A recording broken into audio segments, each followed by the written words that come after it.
focus on rural infrastructure and agriculture at this point becomes relevant. It is a moot point whether loan write-off by some states is the right solution for the farmers' woes. Farmers are misled and they unite only under sterile leadership. Little did they realize that by frequently demanding such write-offs, they have created a deep mistrust in lending institutions and walked into the trap of moneylenders instantaneously, because debt and farming are inseparable universally. The solution lies in reforms to the agriculture markets, price discovery mechanisms for the farmers, crop planning and efficient delivery of inputs.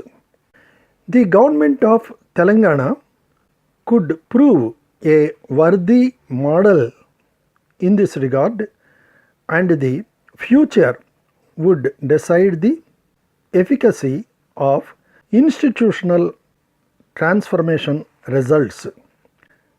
Another important aspect is that the injustice to the weaker sections has regional disparities.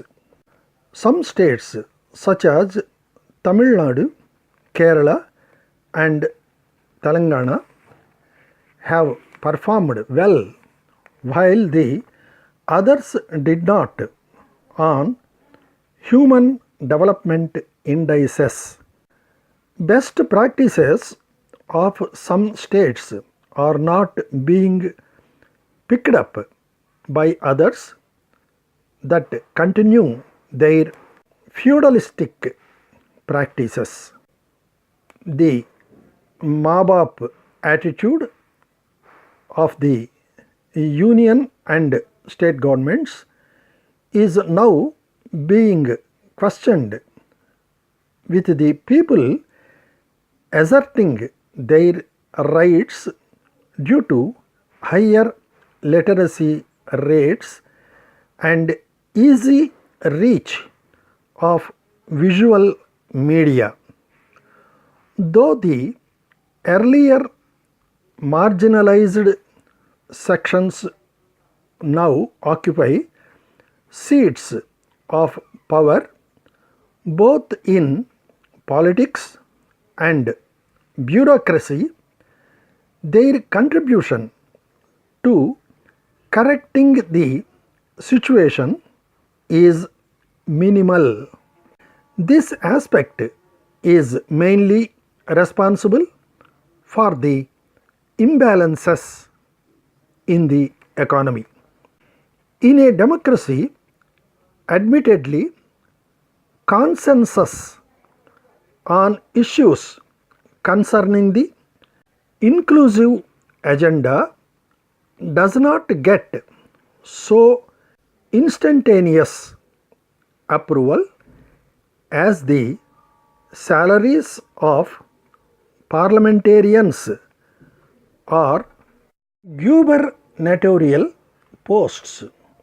Whenever elections are ahead, the interests of the poor get widely discussed.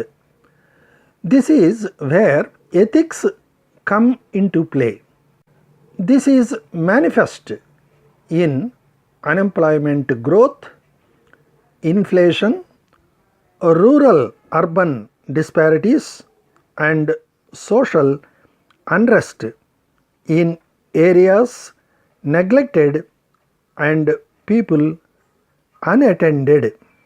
What should also worry us are the technological innovations like artificial intelligence and Internet of Things that take away more jobs than they create.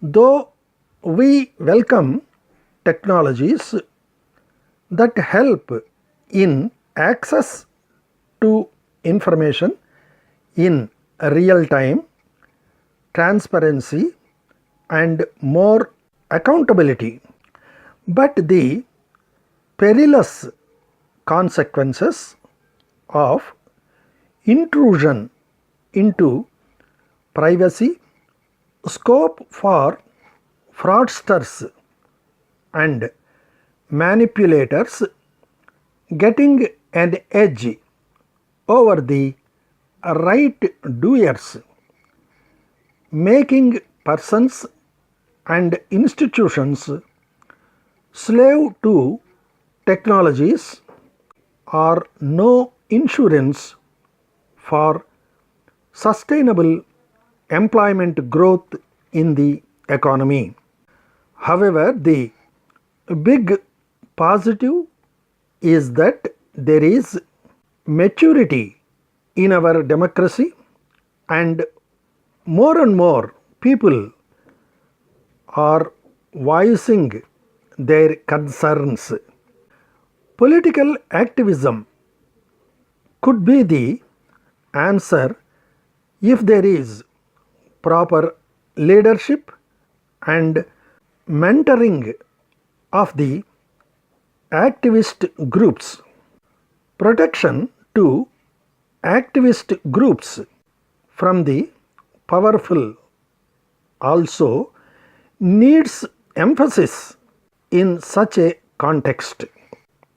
In spite of the 73rd and 74th amendments to the Constitution, states that are seeking legitimacy of the federal structure have been found to be defaulting on recognizing the power of local bodies both in political and financial terms. In the federal context, some political analysts even suggested whether the country could have two deputy prime ministers, one representing the north and the other south, as there is a feeling of total neglect of southern states in certain key economic dispensations.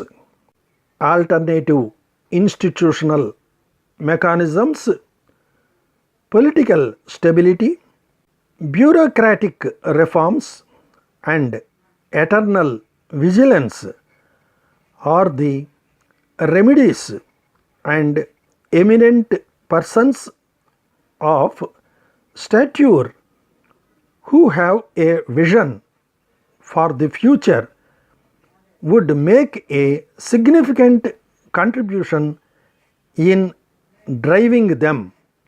They would eventually also reduce the sovereign risk and bring about stability in the domestic market.